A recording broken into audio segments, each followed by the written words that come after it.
around. First off, I wake up on Mondays and Wednesdays. I wake up at around 7:30, and then Tuesdays and Thursdays I'll wake up at around 9 o'clock. After I wake up, I'll usually go and walk and brush my teeth, go take a shower, usually around like 9 or 9:30 on most Mondays and Wednesdays, and then around 10 on Tuesdays and Thursdays. And after that,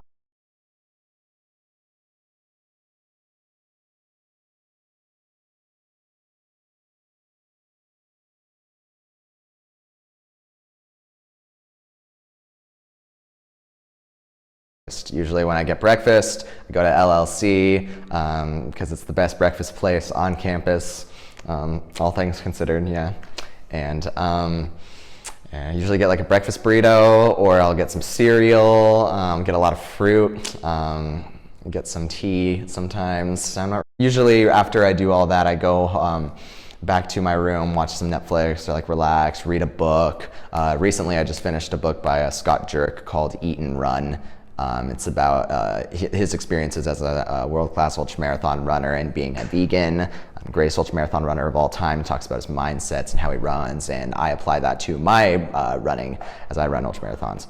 And then on Netflix, I watch Narcos because it's just a really interesting and historically accurate story, other than like some dramatizations and everything.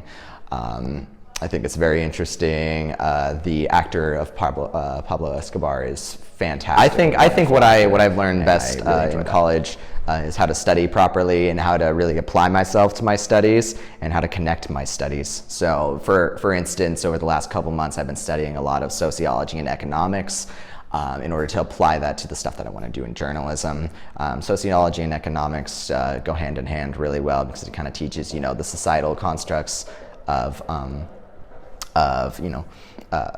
why people demand certain things, why people pay for certain things in certain ways, how that plots out to income inequalities, different racial inequalities, stuff like that. So those are the kinds of things that I really enjoy studying at the university. And in order to study those properly, I actually do spend a decent amount of my time with my textbooks, primarily on economics, but not so much on sociology. That stuff I really just talk with professors about. What do you do? To stay in shape, I work out at the rec center just like anybody else, but I do run ultramarathons. I'm running my first 50K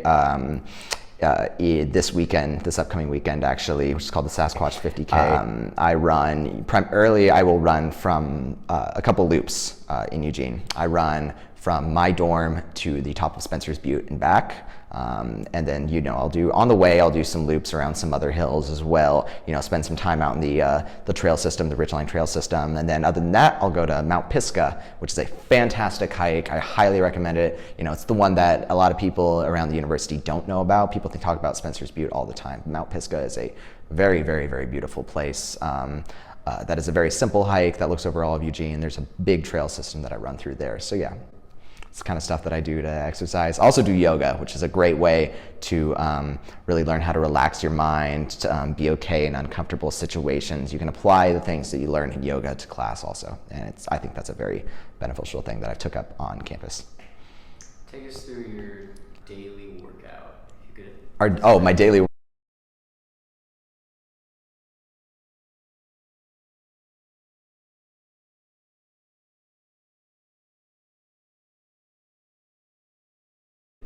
my daily workout, running or like weightlifting or what?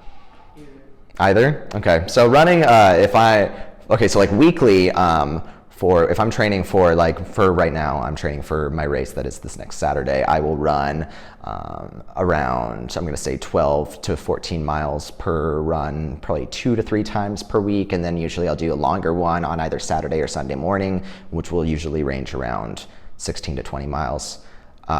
If I can make it happen, in the time of the day, it gets kind of difficult. I'm having a good time around campus, hanging out with people and everything, finding that time to go on these elongated runs is difficult. With weightlifting, I just do the normal stuff that most people do, leg day, don't skip leg day, and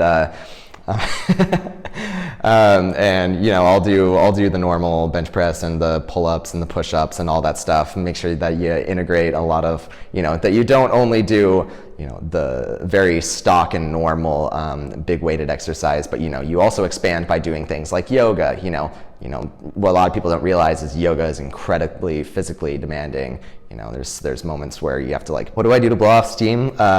What do I do? Like if I'm like trying to relax after studying and, you know, a hard day around U of O. Well, that's really not accurate. Every day at U of O is fantastic.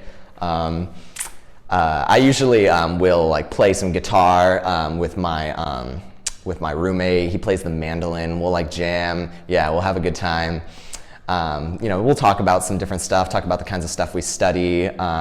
He's an art major, and you know, he's a very creative guy. So you know, I've been playing guitar a lot for a while. He's like a very musically inclined guy. So we kind of use each other's like creative abilities to like kind of like have this other time of the day where, you know, you get to work something out, you know, like you're studying, like you're exercising, you get to exercise your creativity and, you know, by doing something that's genuinely fun. You know, we'll just kind of play off each other for a while and then, yeah, usually get a good night's rest.